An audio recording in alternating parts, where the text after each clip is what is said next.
All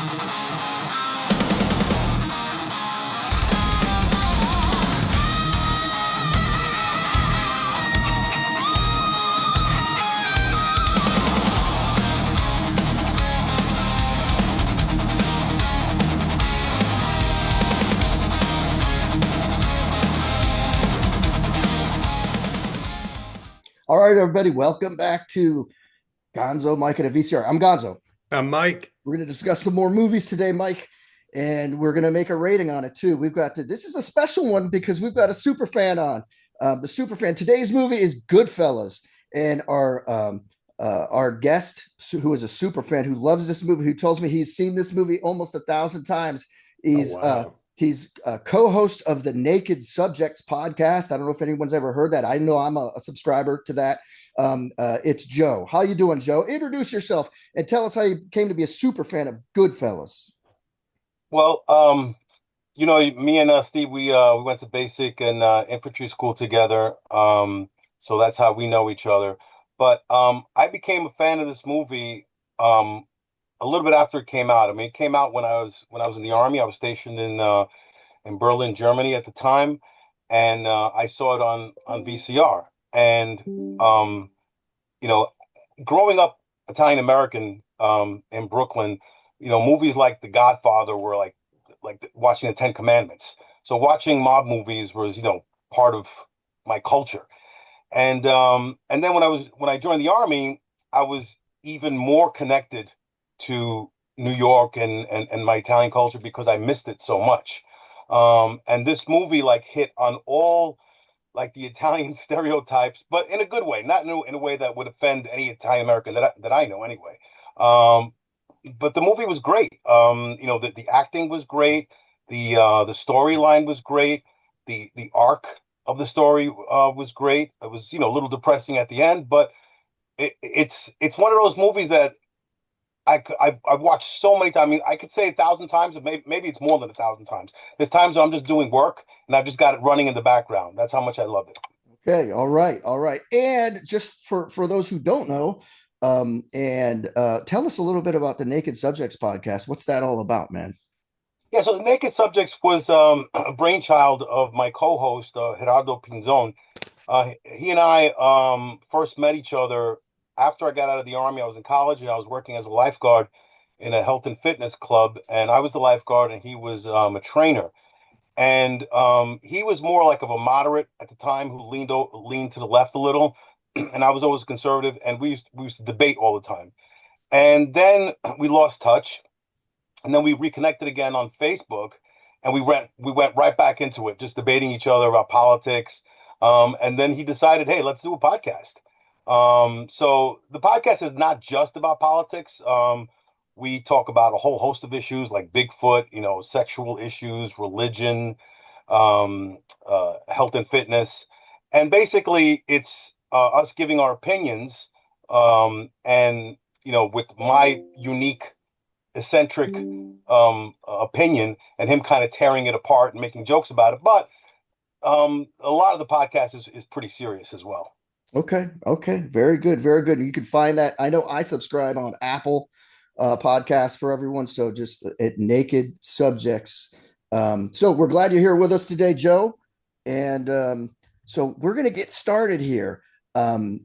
Is your cell phone silent? Someone's got an email up. They're hitting emails. Has someone got an email on? I heard a couple of dings in there.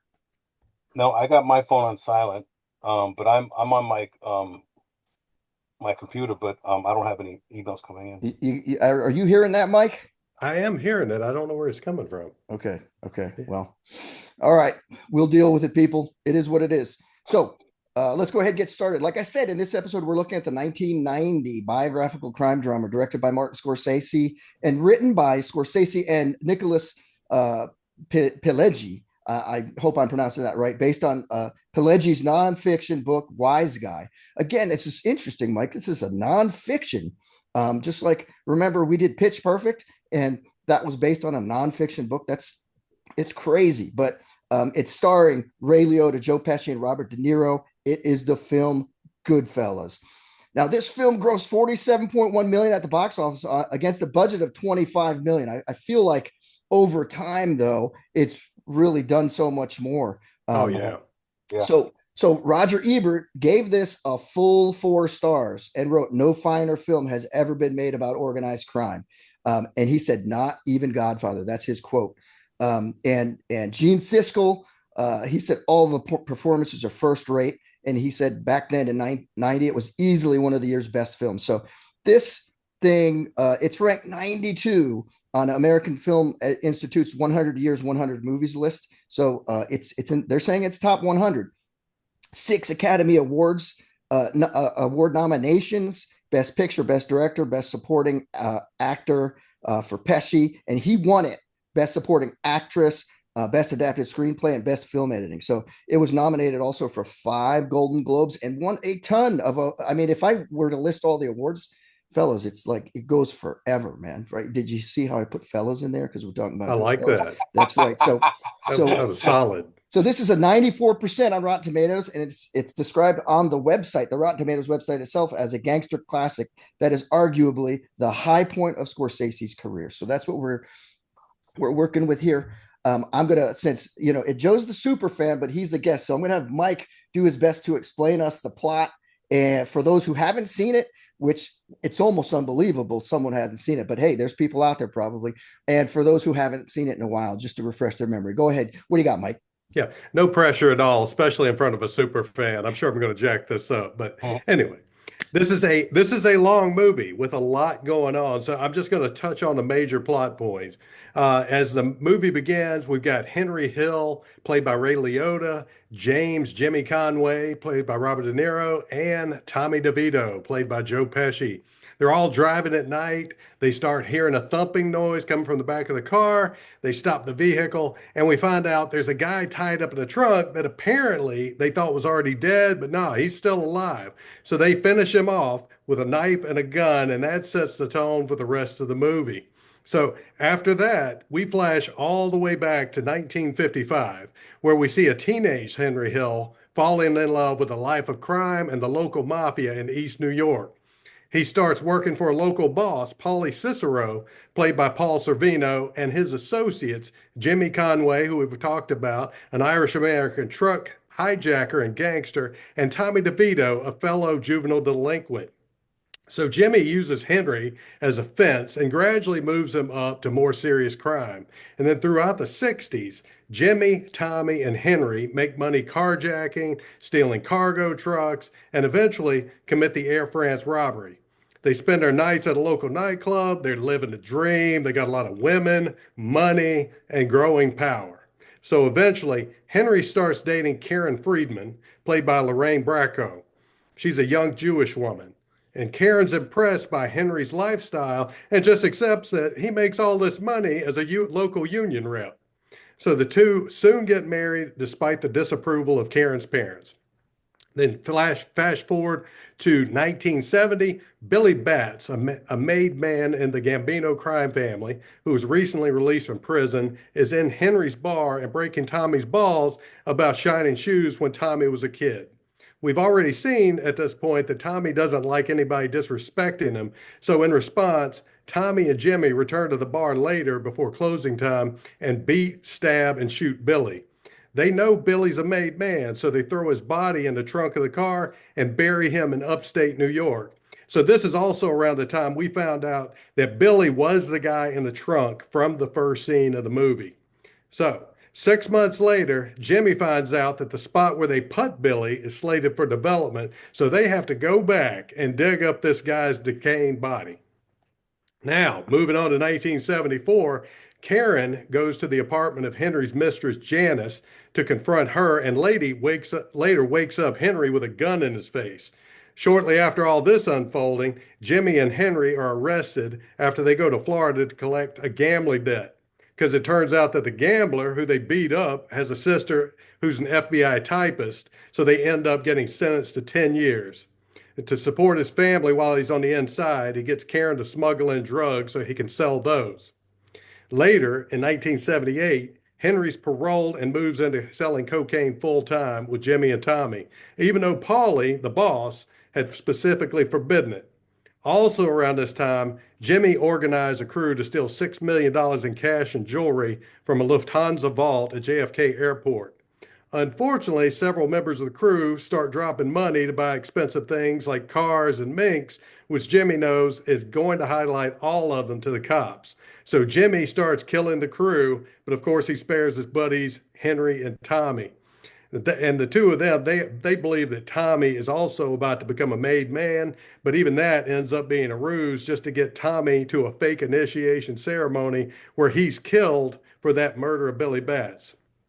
Now we're in 1980.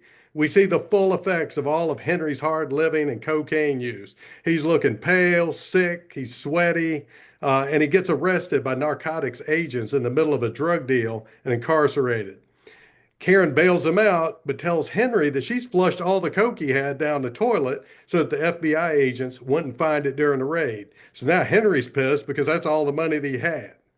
And although Paulie was betrayed by Henry's coke dealing, he does manage to scrape up $3,200, gives to Henry, but he tells him now he has to turn his back on him. Henry meets Jimmy at a diner, and Jimmy, who's now getting more and more paranoid, asks Henry to take on a hit assignment. And this is something that he's never done before. So Henry knows Jimmy is planning to have him killed. Around this point, he decides to become a federal informant and go into witness protection with his family. Henry testifies in court, gives the government everything they need to put Paulie and Jimmy away. And the last thing we see is Henry living in this generic middle class neighborhood. I think it's a ranch house. He's talking with us as the narrator about how much he misses being a gangster and how he's going to have to live the rest of his boring average life as a schnook. All right. Joe, what did I miss? I know there is so much else going on in this movie. No, I mean, I think you hit it on the head. Of course, some details, but you got to watch the movie. But that was an excellent take on the movie. You didn't miss anything. Yeah, I mean, I thought that's a great job, Mike. I mean, that's Yeah. it's a long movie, man. Yeah. And there's a lot going on. So, but first take, like Joe, you said you first saw this movie when you were in the army. Yes. I was in Okay. uh I was And in Berlin at the time. Yeah. yeah, and of course you told us already you loved it. Mike, hey, I know you've probably seen this before. You watched it to prep for this, correct? I did, and I saw it the first time. I know it came out in what 1990. Yeah. I was partying hard as a senior then. Then I went in the Marines, so I probably did not see this the first time until about 93 or 94, which would have been, I think, the year before Casino came out. Yeah, yeah. So, yeah, I don't know that I've ever seen every second of this movie before I watched it to prep for this. What? So you Really? guys have only seen it like two or three times in your lives? I've No, no, I, no. I've seen it. It's the type of thing like I would flip through on cable and be like, "Oh yeah, this is a good movie. These are good actors," and I'd watch like the rest of it.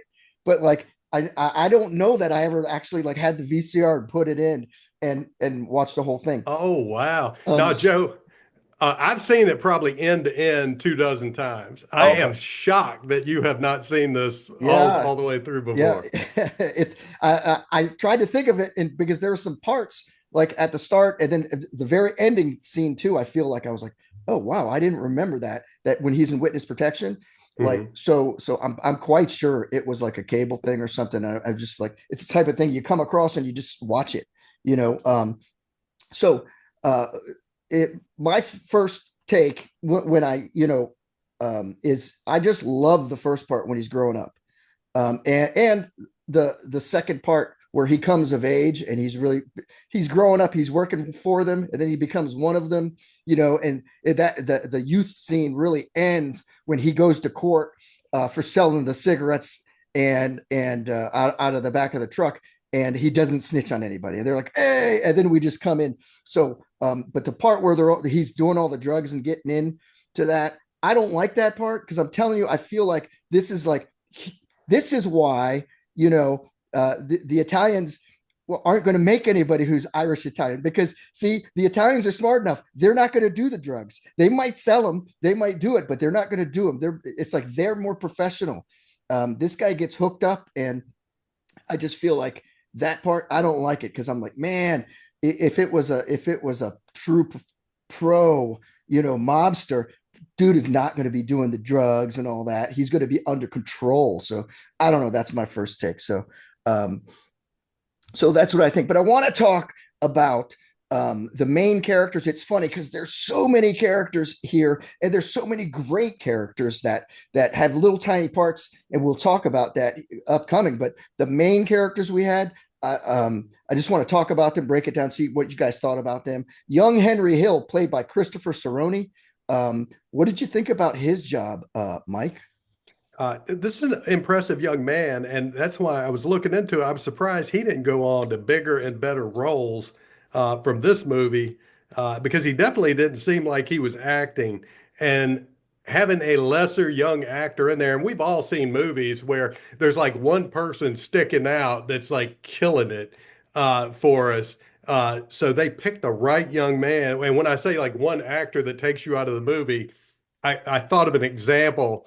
Um, if y'all have seen Bram Stoker's Dracula, Yep. great movie. Gary Oldman, Winona Ryder, all that great production value. And I love Keanu Reeves and I love John Wick, but he is the worst thing happening in that movie, and he takes me out of it. Yep. I don't feel like this had one character like that. Everybody was just nailing it. Yeah. Yeah. Very good. How did you like young Henry Hill, Joe? Yeah, I agree.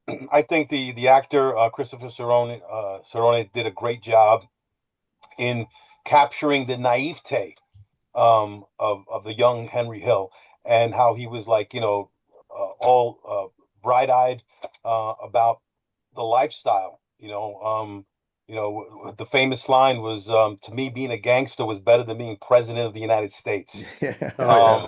And because he saw, like, he says, nobody messed with them. They did whatever they wanted. So he was, and contrast that to his father, who was an Irish immigrant, who was, blue collar worker. They didn't have a lot of money, and he was like, "Why do I want to do that? I want to be like these guys." Yeah. Right. Yeah. So the actor did a great job in showing how he was sucked into this lifestyle. Yeah, yeah. I mean, I thought that whole first part of that movie, man, was so well. It makes the movie for me. Yeah, this kid did a great job. Perfect for this. I don't know of any other roles that he was in. I thought Mike was going to surprise me and tell me all sorts of other movies that I didn't know about, but Mm. pretty one and done almost here, which is unfortunate. So, I mean, he may have done other things, but just nothing super major. So I want to go to our star adult Henry Hill, which is Ray Liotta. How do you like him in this movie, Joe? Well, I think this was the first movie that I ever saw him in, because I can't remember another movie that he was in before this. And he did a great job. And part of the reason why I say that is because at the end of the day, these were mobsters. And regardless of how the movie portrays Henry Hill did not do a lot of good things, even though, you know, they didn't show him killing anybody, which may or may not necessarily be true. He did participate in a lot of bad things. But despite that, the way Ray Liotta portrayed him, it made you root for him even when he was doing things that were terrible. Okay. Yeah. Yeah. Yeah. Mike, what do you got to add about that Ray's job here? No, I agree. The only movie that I saw before this that had Leota in it, Field of Dreams, came out in '89, and I can't. His role was like Joe Jackson. Shoeless Joe Jack. I think that was his role. Yeah. Yeah. But this is probably the best movie of his career. And what's surprising to me is I don't know his background. I don't know how much acting training he had, but I feel like in this movie, at least, he was just as good as De Niro and Pesci. I mean, he hung right with them, and another actor could have easily been overshadowed by those guys. But unfortunately, it didn't ever seem like another big role, or at least a role this big came along. He was like in if y'all have seen Unlawful Entry or Blow, he played Johnny Depp's dad. He was in a movie called Narc in 2002, and played a bad guy in Wild Hogs. But I thought, man, this guy's got so much potential to peak basically in the first big movie he was ever in. Yeah. Yeah. It's crazy. I agree with you. This is his biggest role, hands down. I don't care what But anybody he was in says. Copland too, remember? In which? Copland? It's Hmm. been Oh, so long. Copland. Yeah, that's it's. Yeah, that's a. I I And believe that. that was a great movie, and he played a pretty good. I mean, obviously not as good as this, but Yeah, he played a good part in that movie, and yeah, yeah. that's another great movie. But yeah, You yeah, guys ever that's a see good that? movie. I mean, he does great. He comes off as a touch of a dirtbag to me, which like he is because he's doing these bad things. Like he's got no problem as a 15-year-old kid blowing up a bunch of cars because these guys asked him to, right? Yeah. Yeah, I remember him from Field of Dreams. He also he did well in a smaller part in Hannibal, and which was like the Silence of the Lambs, the second one, Ah, and yeah. he was in there. He plays almost like the same guy in Hannibal. Like he's a jerk. He's sort of like doing his thing his way. He's sexually harassing Jodie Foster in it and threatening her and stuff. And it, but he's a good actor. I think he should have done many more big movies. But it is what it is. Maybe I mean he's still around, right? So he's got time. We could see him. Um, all right. So, No, no. Well, let me tell you. Did you know he passed away? did he? Yes, Yeah, just a couple of years ago, a year Oh, ago. I did yeah, see. I did not know that. I did not look that up. So yeah. He I wasn't guess even that that old. He was like 67. yeah, Absolutely. I He's still take it healing. back. I take it back. We unfortunately, may he rest in peace. Will not see him in the future. Um, Yeah. that's too bad. But I mean, this is a defining role for him. And I think when I think of him, when you say Ray Liotta, I'm thinking Goodfellas. That's Yeah. just what I think of. Um, Mhm. so and it's funny. I he's the main character. When I was looking this up, it says Goodfellas starring Robert De Niro, Joe Pesci, and they put Mhm. Ray Liotta third. Like on a lot of the things I read, I'm like, he's first. This is movies. It's his story, right? So, Yeah. Well, I think at the time, he wasn't really a big name, and if you wanted Mhm. to sell the movie, you had to put sure, out those names. you're right. You're right. So we're gonna move on to Tommy DeVito, played by Joe Pesci. How did you like this character, Mike? Oh God, he was fantastic. Tommy, the person, he would have been a great guy to have as a close friend, but not so much if you were anybody else other than his friend. And even as a close friend, he was probably going to do something that was going to get both of you put in prison. But he was just so volatile, and your eyes were glued to him any scene he was in because you never knew what was going to happen. And just Joe Pesci as an actor is so versatile. I mean, if y'all seen Easy Money with Rodney Dangerfield way back in the day, 83, My Cousin Vinny. So he's funny. Uh, and I don't know, I especially asked Joe about this. To me, I really like Casino too, that came out. And it's almost like I prefer Goodfellas to Casino, but there are so many common elements in the way that they did Casino that I almost feel like he plays such a similar character in that movie. Yeah, how did you like him in this role, Joe? Yeah, he was very entertaining in this movie, and of course, who could forget the most iconic line is, "What do you mean I'm funny? Funny how?" That's iconic, Oh right? yeah.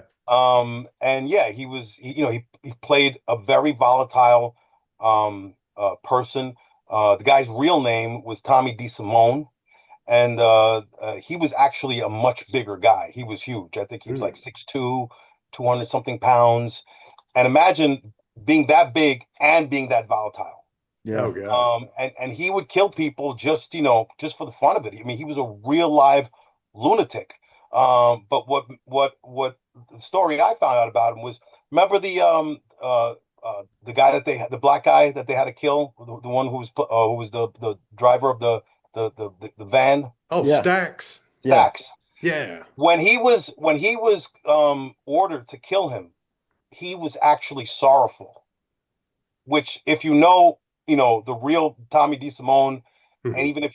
even if you just saw the movie, you'd see like, what, really? But yeah, he was. But yeah, Joe Pesci played a great role, despite the fact that Joe Pesci, as far as stature, was not anything like Tommy DeSimone. He did come off as scary and someone that you don't want to mess with. Yeah, Mhm. for sure, for sure. And there's no question for me why he won the Academy Award here for Best Supporting Actor. I mean, Yeah. he's the perfect guy for the role. Totally believable. as I wrote right here in my notes, crazy, out of control, sociopathic jerk. Like he Yep. plays it. I mean, he's scary, man. I wouldn't even know being his friend. I mean, he shoots the kid who's serving them drinks in the foot. That's that kid. We ended up seeing him in Sopranos, right Right. back in the Right. day. So he Mhm. shoots that kid just for the hell of it. Like, I mean, this is. I would be scared to be in a room with this guy because I don't know if I do one thing wrong, I Yeah. could get shot or It, stabbed or something. I mean, it's he'll crazy. accidentally kill you. Yeah, so Yeah. loved him in Home Alone, My Cousin Vinny, like you said, Mike, and he was funny parts. Showed his comedy parts not only in Home Alone but in The Lethal Weapon. He was in a couple of those in that series. So we're gonna move on to James Jimmy Conway, played by Robert De Niro. What did you think of his part, and how did he do here, Joe? Yeah. Even though Robert De Niro did a great job, um, in this role, I always had a problem seeing him as an Irishman. Because Mhm. Jimmy Conway was Irish, and as you know, before the rise of of the Italian mafia, there was the Jewish mafia, and before that there was the Irish mafia. So back in the day, the turn of the century, the Irish mafia was really big. And despite the fact that the Jewish mafia overtook them, and then the Italian mafia overtook them, there was still a line of Jewish mafiosi, even up until I want to say the 80s. There was a group here in New York called the Westies, and they Mhm. were brutal. They were, I mean, you think of Irish people, okay, they fight, whatever, but these and talk about being psychopathic. If you know Jimmy Conway's backstory, he was psychopathic himself. From what I understand, he actually sawed somebody. He cut pieces off of his body Oh, with jeez. a chainsaw. I mean, so this guy was like, just Scarface style, right? Yeah, So this yeah. guy was really nuts, but at the same time, from all the accounts, he was a gentleman. They called him Jimmy the Gent because when he presented himself, you couldn't mistake him for anything but a gentleman. And he was always, he seemed to be a man of his word, and he didn't come off the way Joe Pesci's character came off. He came off, Yeah. more refined, but behind that, all that gentlemanly persona, he was actually a lunatic himself. Yeah, for sure. But De Niro did a great job, as acting and everything. But I just found it hard him pulling off the fact that he was Irish. I That hear was you. Mhm. That makes sense. What did you think? Did he pull it off for you, Mike, or no? Yeah, I thought Joe had some great points. And he's De Niro has made so much money, so much his resume is with these types of parts, everything from Godfather 2, Once Upon a Time in America, The Untouchables. I love watching him in anything to do with gangster movies, the mafia. The only thing that stuck out to me, and this had nothing to do with De Niro, I thought it was an interesting choice they made. At the beginning of the movie, they showed the younger versions of Henry and Tommy, and then they had De Niro, who was supposed to be playing a 20-some-year-old version of himself. And I thought I probably would have gone with a stand-in too, just to give all three of them uh, I agree. sort of younger versions. Yeah. Yeah, so I mean, that makes me feel like sort of he's sort of their big brother figure because he's senior to them by maybe 5 6 years is what the insinuation is there. So, Yeah. but yeah, they could have used someone else, but it's like he was already pretty established, walking in, throwing money out when they were kids, Hmm. and everyone was already respected him and everything. So, Hmm. um, yeah, he's perfect for the part. Believable to me as the big brother figure. I mean, his filmography is crazy. Raging But Bull. was he believable to you as an Irishman, as an Irish gangster? No, but see, Yeah. here's the thing though. For me, um, as I'm watching this movie, like it's not really clear to me that he was an Irish guy besides the name. If you're just thinking it's Jimmy, and that's all you're thinking, and you don't have the backstory, and then until they say, oh, what's his name? Tommy could get made because he's Italian, but we couldn't because we're half Irish. I was like, oh, I knew the kid was Irish. I knew Henry was because his father, because we saw Mhm. his father beating him with a belt. But That and took me back too. but I didn't really know Jimmy. I wasn't focused on the last name, and then I was like, oh, he's Irish too. So yeah, they could have picked someone better, but I think Right, they're but even when they first introduce him, he's coming in and he says, I'm here to take all you guineas monies from you. So it was obviously he wasn't Italian, right? And well, then it could be, but you might say that too. I mean, even that's true. I don't know. Yeah, But then in the bar scene with Billy Bats, Mhm. Yeah, where Billy Bats says he toasted. He says get these Irish hoodlums some drinks, and De Niro said there's only one Irishman here. Mhm. So there was many parts in the movie where his Irish background was yeah, pronounced. yeah. No, I hear you. I hear you. I mean, as if you ask me to believe him as an Irishman, I don't, but I think he did a good job Oh yeah, absolutely, no doubt. in the movie. Tons of movies. I mean, look at this list here: Raging Bull, Deer Hunter, Cape Fear, Taxi Driver, Casino, Untouchables. I mean, it goes on. He's been in tons of stuff. So Godfather, yeah, Oh yeah, Godfather yeah, Part Two. Godfather 2. yeah, exactly, Yeah. exactly. So we're gonna move on to main character, Karen Hill, um, uh, played by Lorraine Bracco, or Bracco, however you want to pronounce it. Joe, how do you like her in this, and how did she do here?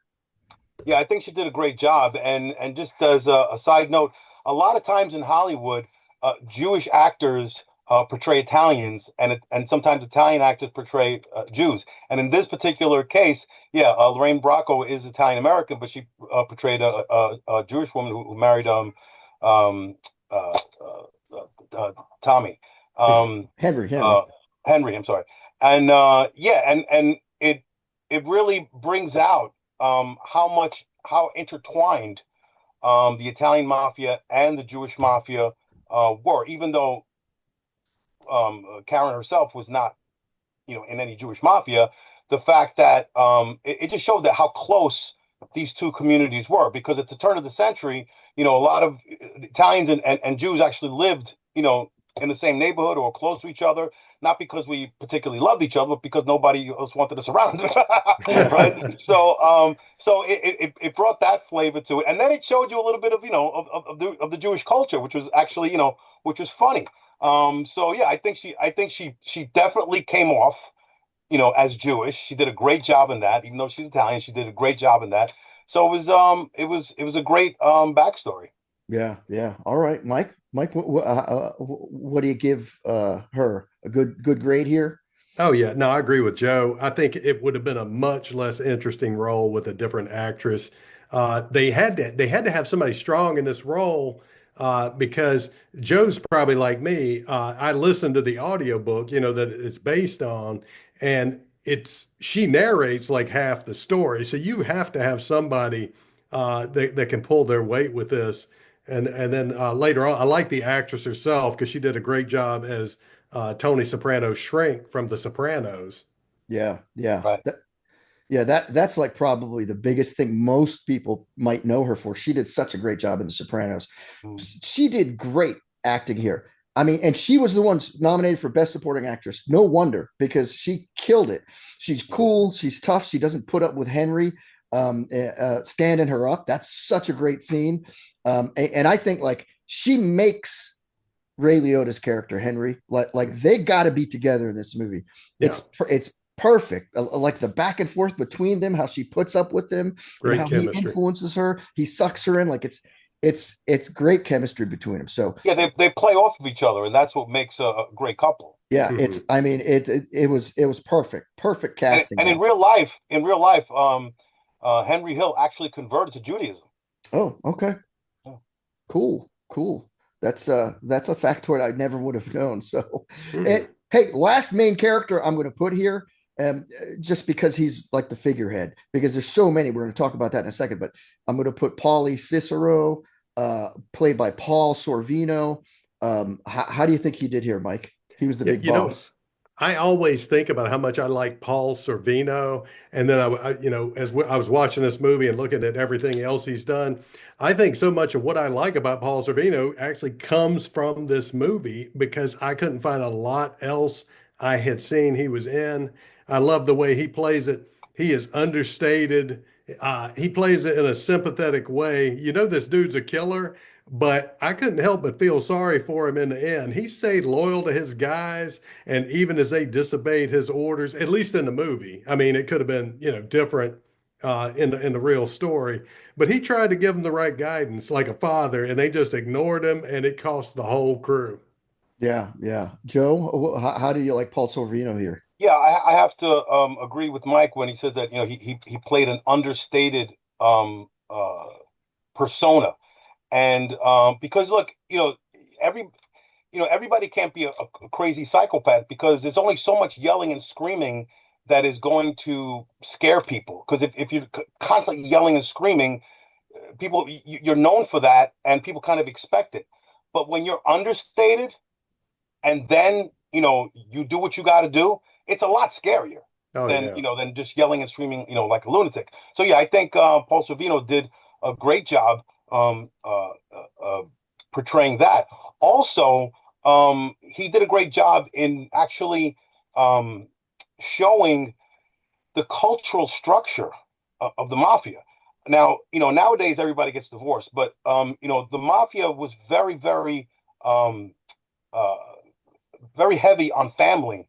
In other words, yes, you could have your girlfriend, you could have your mistress or whatever, but you Mhm. don't divorce your wife. You don't leave your wife and children, despite the fact that you're cutting people's heads off and killing people and stabbing people. The family unit was respected, right? And when he left his wife to live with his girlfriend, he's Paul Cicero in the movie said, you got to go back to your wife. We're not animals. You're not going to get a divorce. Mhm. And that was just like so I don't know, just so interesting to me. And again, it showed the culture of the Italian mafia. Yeah, yeah. No, I agree. And like this is what I'm talking about. Like at the end, when I said the third, what I call the third part of the movie, when Henry's going downhill and sucking Karen in with him in all the drugs and all the crap, like like Paulie would never do that. He's a professional mobster. He's not going to get in trouble. There's rules. He's not going to. There's lines he's not going to cross. And like I think he does a great job at it. You're like, they even say like during at the start when Henry's a kid, he's like, he only talks to maybe like actually talks to like three people, right? Yeah, Because Mhm. he's yeah. getting messages and everything. He's keeping himself separate. He's keeping He under the won't use a radar. phone. He won't have a phone in the house. Yeah, exactly, Mhm. exactly. So he does a great job as the boss. I looked at his stuff. He's done a ton of stuff on TV, and he's got kids who are actors. The only movie that I saw on there that I have seen is the Romeo and Juliet. This is the one with who was in that movie. Oh, Yeah, DiCaprio. DiCaprio, the one that was made with DiCaprio, he was like Juliet's father or something, or maybe he was Romeo's father, but Mhm. not tons of movies, but tons of TV, a lot of stuff in TV. So yeah, he does a great job. He's just got the good vibe, and he was totally believable as the boss.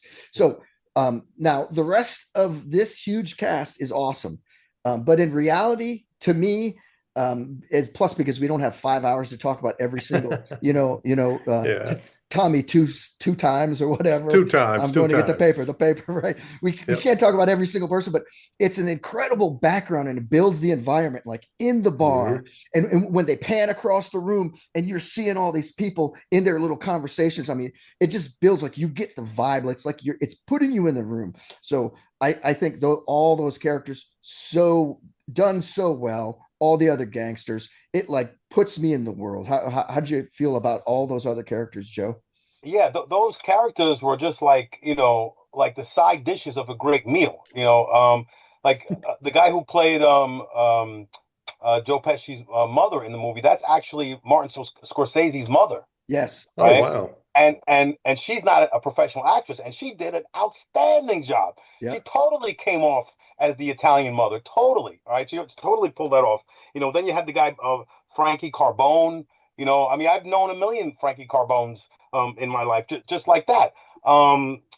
Just yeah, there were just so many. And then like Michael, what was it, Michael Imperioli? That was in that later was in The Sopranos. Yeah. Mhm. Yeah, like I said, you can't, you really can't do enough to talk about all these side characters, and they all fit perfectly, and all made the movie so interesting. Yeah, yeah, yeah. What about you, Mike? How'd you like all these characters here? Oh yeah, it drew you into the community. I think one reason, if I had to guess, because I love mobster movies, mafia movies too.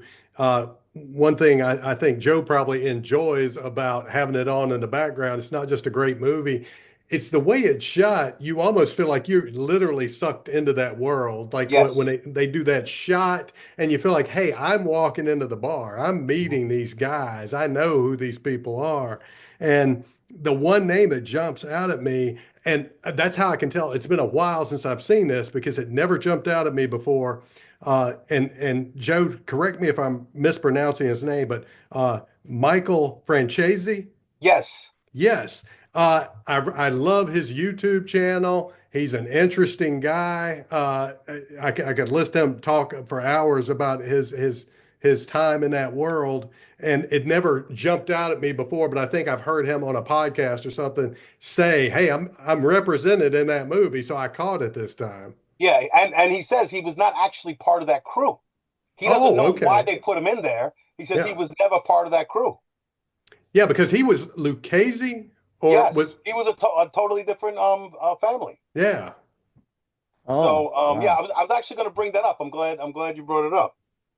That's crazy. So, like, I guess just a name that people know, and they're throwing Yeah, names I in guess there. they just wanted to throw Yeah. it in there.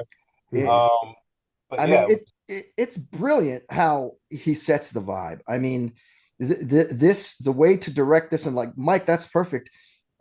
Walk. It's like you're walking through the room, and someone's Mhm. like introducing you all of these guys. It's crazy. It comes off perfect. Like you just are in it. Like you think, oh, this isn't an important part of the movie. This isn't the actual plot here. But like this is some of the most interesting, cool stuff to watch everything and see each person and how they're it's just crazy. All of it. It's just it's brilliant how they do it. So and to add on to what Mike said about it bringing you into that world, it not only the movie not only brings you into that world, it brings you into that era, each era that he's in, Oh yeah, yeah. and me, being a old fashioned conservative, like the 50s and 60s, that especially in New York, that was that there's a nostalgia that I'm always gravitated to, and then the music.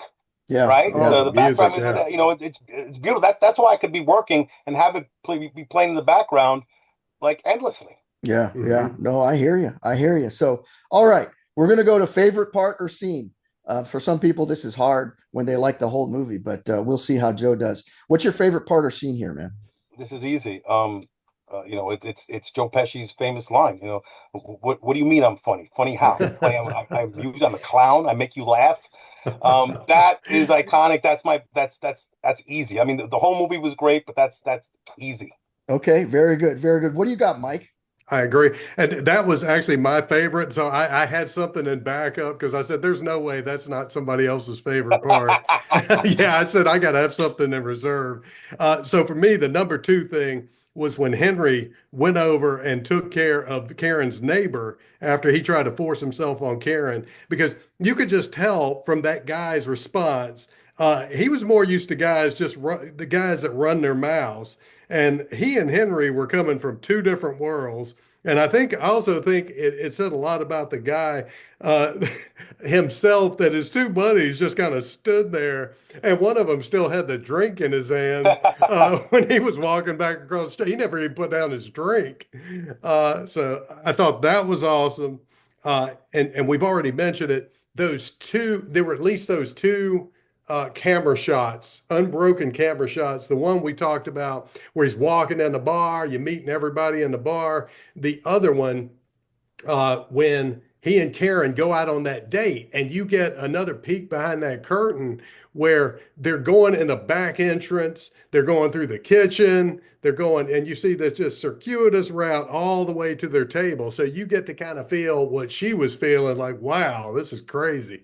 Yeah, yeah, no, that was great scene too, and like they actually put the table there and the chairs for them. Oh like yeah. like that table wasn't there for anyone to sit in. That was just a space left, and so he was like really taken care of. So that's a pretty good one. That's a pretty good one, man. So my favorite scene is like the mailman scene and the lead up to it. Like so, this kid gets a letter from school. His father's beating him. You ain't been to school in how long? And he's going and you know showing the guy his black eye from his dad. He's like I can't he's like we need you to do this delivery. I can't I got to go to school. Look, and so they go. This is how serious these people are.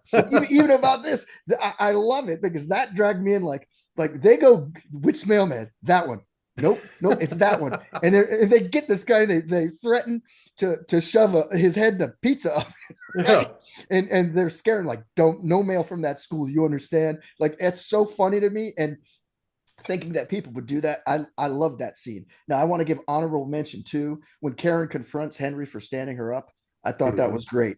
And that's when he's like, oh, she's special, man. Like she's got some fire in her, right? And she's not going to get walked over.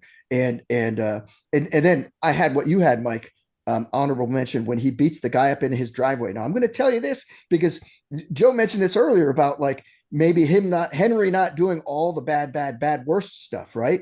Yeah. Um, this is the only part where he really gets tough and we actually see him doing the dirty work, like because it's De Niro is shooting the guy in the trunk, Pesci's stabbing him in the heart, like there's a Mhm. lot, but and it's almost to the point I'm like, oh, Henry's not going to cross that line and he's not as tough as those two.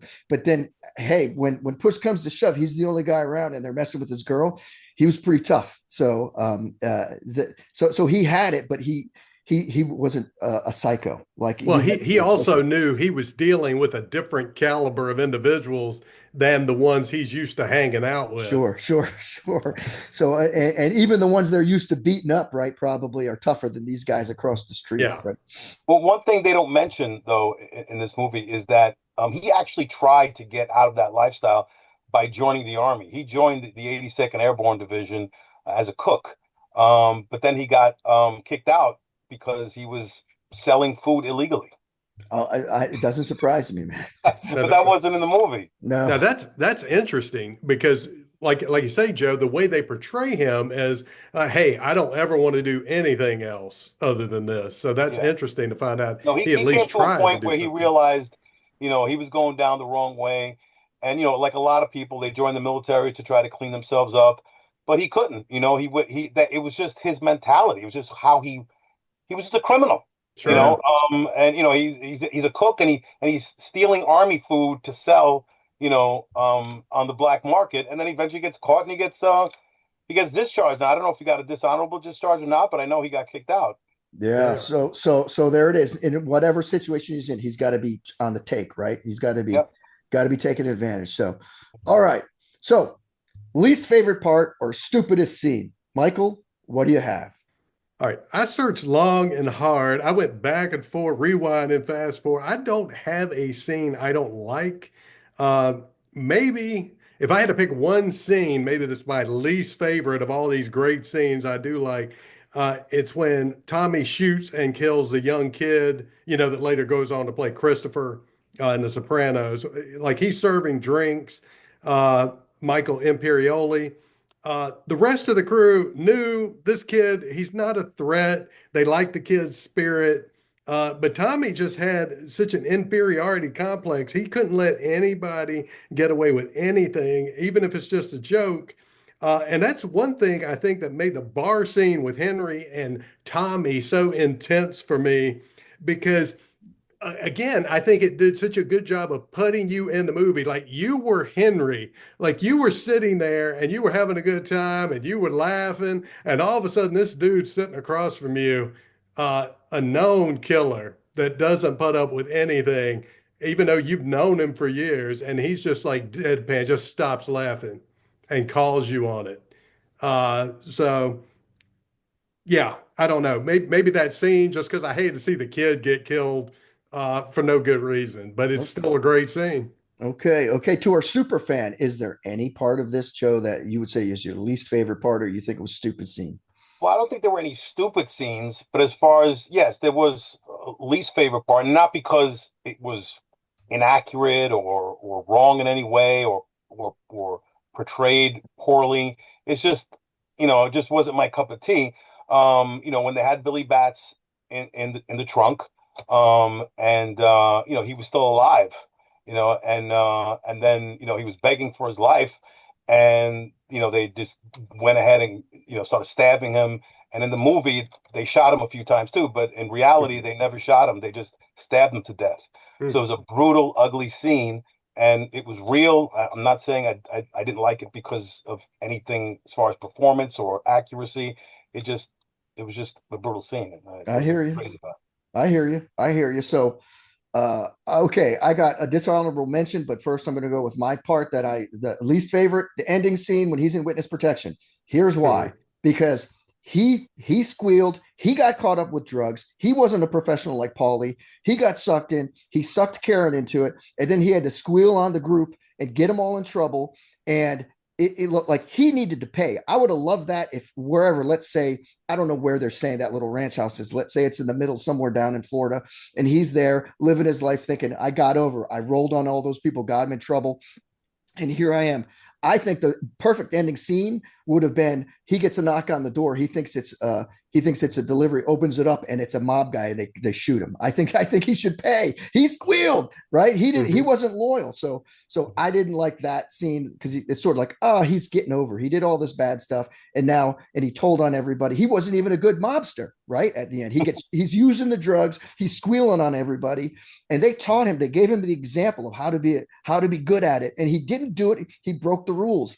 And I think he should have paid for it. So that's why, for me, that's my least favorite. Dishonorable mention, like I said this before, everywhere where Henry and Karen are using the drugs and getting sucked into that life, because it's funny. Like I want him to be a professional, a story about a professional, successful mobster, not a guy who screwed it all up, right? But well, in real life, he regretted that his entire life. He called himself a rat his entire life. He used to do drawings and paintings of rats. I think that bothered his conscience for the rest of his life. And obviously the movie doesn't show this, but there was another movie called My Blue Heaven. It was a comedy, and it was kind of like loosely based off of Henry Hill's life in the witness protection program, and he got in trouble there too. He would continue to try to do rackets, and at some point he just got kicked out of the witness protection program because he couldn't stay out of trouble.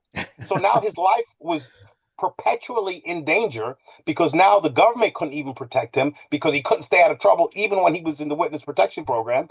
But somehow, he skated. He even opened up a diner. He was a cook, and somehow he skated, and he was never killed. And he died, I think he was in his late 60s. He wasn't even that old, and cancer or something. And that's it. He skated, essentially. Yeah. Joe, So he can't follow rules, man. Yeah. Go ahead, Mike. Joe. I got to ask you before we move on, because that is one movie I've never seen. I know isn't it Steve Martin? Yes. Is that worth watching? Absolutely. It's so funny. It's okay, I'll have to check hilarious. it out. Okay. And it's loosely based on Henry Hill. It's not a true story in any sense of the word, but it's loosely based on it. It's him in the witness protection program and getting in trouble, which is what happens with Steve Martin in My Blue Heaven. Okay. So there it is, people. My Blue Heaven should be one on your list, especially if you like this movie. So, all right, additional comments on this movie, things we haven't talked about, Mike. What do you got here? I've just got to say, because we have not touched on this, Goodfellas, at least in this movie, made living in prison seem like a pretty magical place. I mean, you're living with all your buddies, you're eating everything you want because they had steaks, they had lobster, they may have had some crab legs. I'm guessing they probably had conjugal visits anytime they felt like it. It just, man, the setup that they had, where everybody was cooking and lounging and watching TV, that if you got to go to prison, that's the way to do it.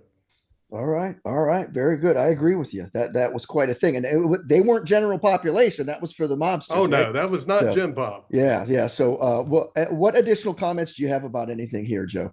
Well, I just want to add, and on top of that, yeah, they were also in a federal prison, so federal prisons aren't as bad as most state prisons. But then add to the fact that they were mobsters and they were paying people off, so they definitely were living high on the hog. But my additional comments, aside from all the things that I love about this movie, it just because I saw it when I was in the army, it always brings me back to those days. I just I kind of miss those days. I miss you, Steve. I miss a lot of my friends. I still keep in touch with a lot of them on Facebook or whatever. But aside from the movie just being great, it just psychologically brings me back to that time. Okay. All right. Very good. Very good.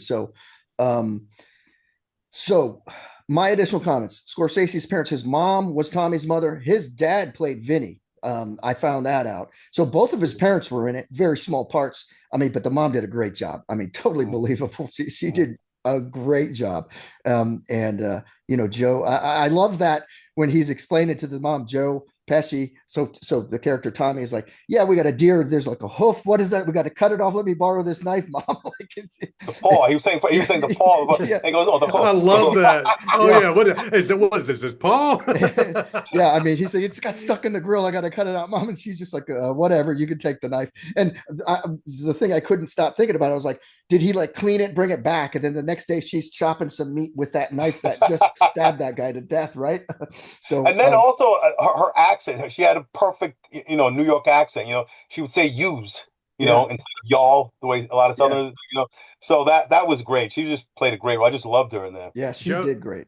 Joe, to your point, with the paw versus the hoof, when I Yeah. heard that, it also reminded me my cousin Vinny, especially being from the South. I can really identify with the other side of that movie, and I love when Uh, he said, "What exactly is a grit?" I thought that is fantastic.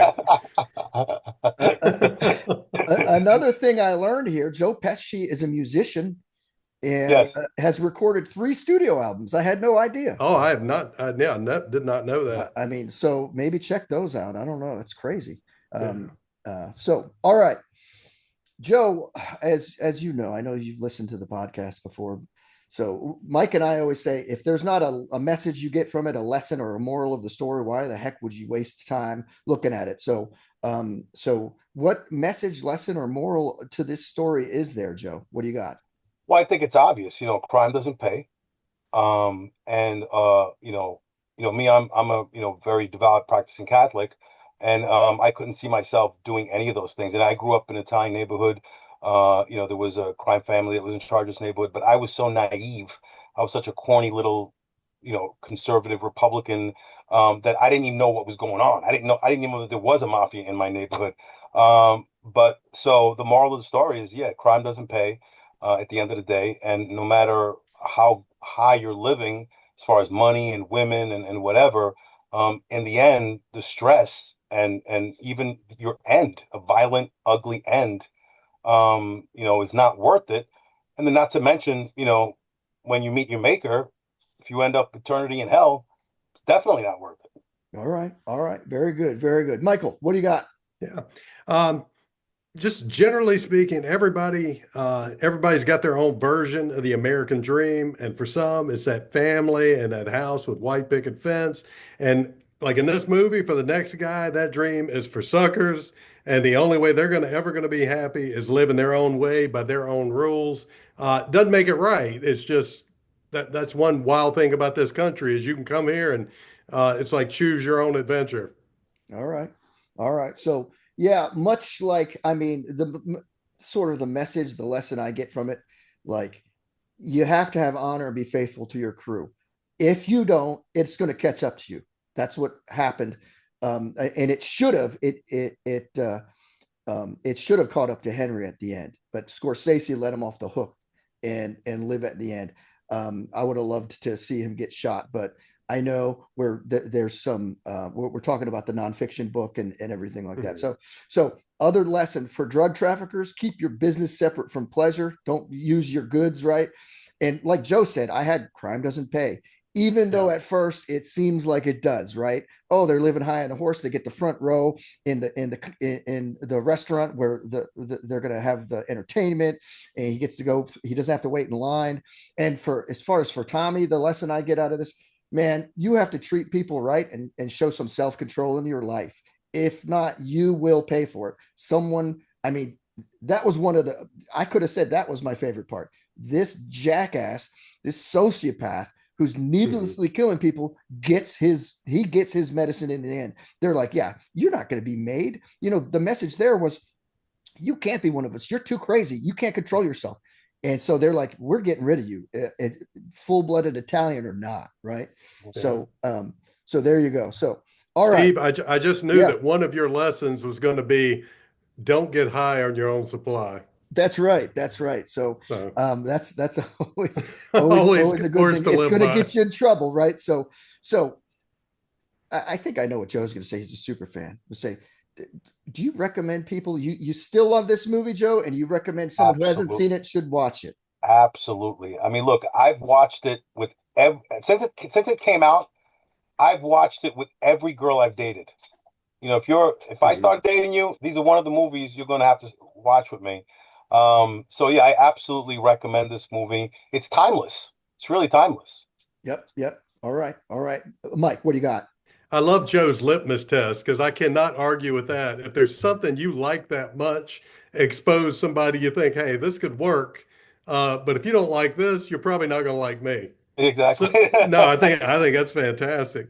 Um, no, I really like to be critical of some movies and be more critical and have somebody that acted in it I didn't like or a part of the story where I was like, oh, that's so stupid. This movie to me is just amazing. Every time I watch it, I'm reminded of how incredible it is. And even to what's his name, Ebert. Yep. Even to Ebert's point, I almost had the exact same conversation with one of my buddies. I told him we were doing Goodfellas, and I'm pretty sure he'd never heard of what Ebert said. And he said right out of the gate, he said, yeah, it's better than The Godfather.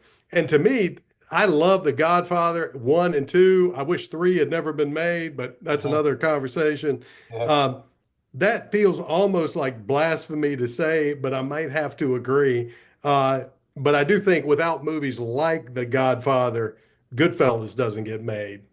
Yeah, probably you're Very right. true. All right. So you're telling people to watch it too, Oh, Mike, if absolutely. someone hasn't seen it. So Yeah. if you haven't seen this, you definitely have to watch it. If you haven't seen it in a while, watch it again. And I would say this, it is worth being a part of your collection. If you've got I still have hundreds and hundreds of DVDs, and anytime that I can look at it, so I don't have to pay someone to stream it if it's not on the service, right? Like if this is something that it's a movie that you should own. It's really good. So definitely watch it. So all right, we're gonna give this thing a rating. So to remind you, ratings, worst rating, bathroom break. You don't even need to be in the room. Um, so below average movie, no snacks. Maybe you sit and scroll through your phone or read a book as the movie's playing and not even pay attention. Average movie, give it a Coke. I'll sip a Coke and drink it. Above average, Coke and some popcorn. An awesome top notch movie, Coke, popcorn, and a box of your favorite movie candy, which for me is Raisinets, for Mike is Goobers. I don't know Mhm. what your favorite theater candy was growing up, Joe. Raisinets. Raisinets, perfect. All right, good. So, what is your rating, Mr. Superfan Joe? Coke, popcorn, a box of Raisinets, no doubt. All right, very good, very good. Mike, Yeah, that's the same thing. I mean, you pretty much, with this movie, you knock over the concession stand on the way back to the bathroom. We're going to eat and drink all we want, then we're going to sell the rest. So I can't recommend it highly enough. okay, very good. I'm going to give it a Coke, popcorn, and I'm not going to go all the way because I'm upset. I'm still upset that someone didn't do the hit on Henry and kill him. I'm going to Mhm. say though, but if I'm sitting next to someone and they offer me some of their Raisinets, like Joe's got Raisinets, then I'll do that. So I'm going to give it like just under the best, right? So, um, all right. So there we go, people. It looks like we did it. We've got our ratings. Um, so I want to. I think we hit that one pretty hard and using that like in a monster movie. It was a hard hit, right? It was a good hit. So Mhm. everybody, thanks for listening to Gonzo Mike and a VCR. Um, we want to thank Joe for being on the podcast. We love having you on. What parting words of wisdom do you have for us, Joe? Oh, I just want to say that I love your podcast. I'm a big fan, and I wish my podcast was as good as yours. I enjoy listening to your podcast more than listening to my podcast. Well, I like naked subjects. Some of the episodes are so good, and some of them I'm like, they're talking about things I'm not really into because you guys just talk. It's about everything. Yeah. Anything goes, right? Mhm. Anything goes. So Yeah, there's something for everybody. yeah, so I would say people go in there and look at the.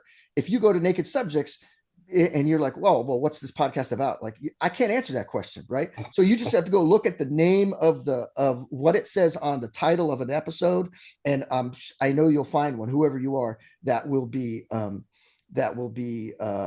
interest to you. So And yeah, we loved having you on, Joe, for sure. And It was Steve, great I to be did on. want to tell Joe, I know one of the things we really enjoyed about this episode, Joe, is just how much context and background you could give to this because the movie's interesting, but you make it more interesting, talking about, hey, New York and kind of the context, the culture, the background. So thank you. No, no problem. And it's a pleasure to meet you, Mike. You too. Yeah, and I gotta say, Mike, when Joe gave me, he said, "Yeah, I want to be a guest," and I said, "What movie? A Bronx Tale?" Because Mhm. like I'm figuring, I hear Joe and I'm thinking the Bronx, right? And I'm thinking, and he was like, "Oh, I, Oh, I love I a sort of Bronx do." Tale. He said, "I sort of do want to do that one." He said, and now you can't leave. So yeah, we appreciate you being on, man. So if anyone, if you're listening, you enjoyed it, please follow or subscribe. We appreciate it. We'd love if you'd share the show with a fellow movie lover or someone who's an 80s or 90s enthusiast. If you've got something you'd like us to watch, or if you're a super fan like Joe of a certain movie and you want to be a guest, or just have a comment, or even if you'd like to tell us what your favorite TV show was in the 80s. Listen, Mike, I'm thinking your favorite TV show in the 80s had to be Miami Vice. Am I right there? Oh, I love Miami Vice, There we go. especially in the air tonight. Yeah, there you go. Exactly. So if you want to be on the show or make any comments, shoot us an email at gonzomikevcr@gmail.com. That's GONZOMIKEVCR@gmail.com. I'm checking that thing for you once a day. So and I will get back to you. So additionally, feel free to leave comments on your platform. If Spotify, Apple, YouTube, we're going to respond to those as well the best we can. We've added some polls on Spotify. If you're a Spotify listener, let us know your thoughts. And again, share that show with someone, right? So in our next episode, we have another super fan, but we're not going to be in the 80s or the 90s. We're going back. Remember, we were in 2012 for Pitch Perfect, Mike? Oh yeah. We're going back to 2012 and we're going to look at a film based on the book by Suzanne Collins. Tell them what it is, Mike.